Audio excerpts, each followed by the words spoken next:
Good day mga amigo. Gusto mo na ba subukan ang dito SIM at ang problema Realme user ka? Huwag kang mag-alala amigo.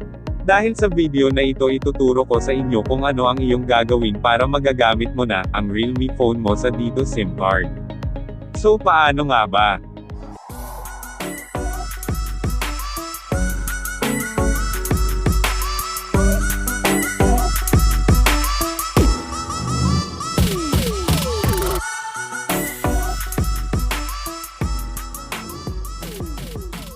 Ang dito SIM ay nilaunch noong March 8, 2021 dito sa Cebu at Davao.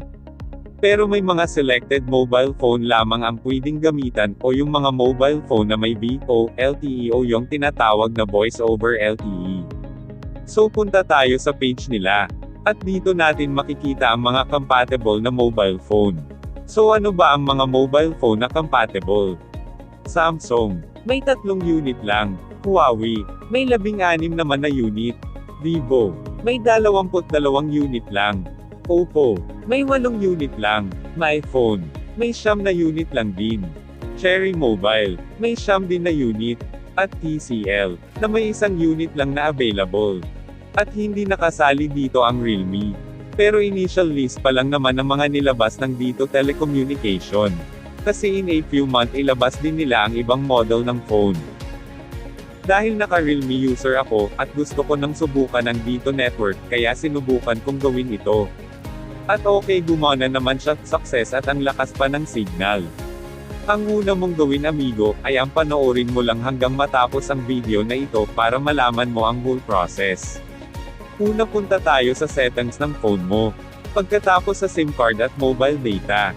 So itong sa akin naka-SIM 2 po, ang dito SIM ko.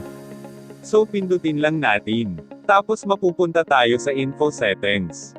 So dito may makikita tayong SIM card name at SIM card number. So dito tayo mag-focus sa network settings.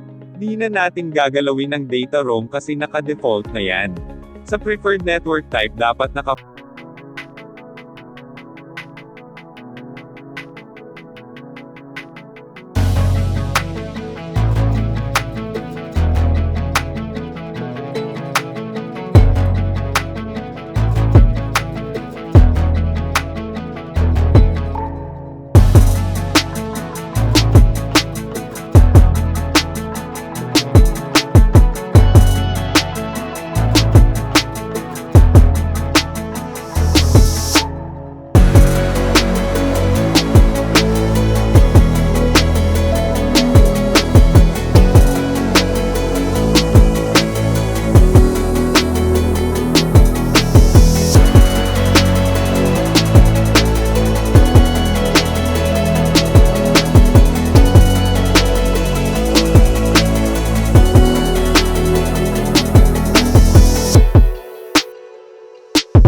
may 21.6 Mbps tayong pang-download, at 22.4 Mbps na pang-upload.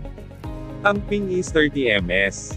Ang jitter ay 3. So ayan mga amigo, ang lakas na ng signal natin, at salamat sa dito network. At shoutout nga pala sa nag-request nito, at kung may request o katanungan kayo, you just comment down below. Paki-like na rin kung nagustuhan nyo ang video na ito. At dislike kung di nyo nagustuhan.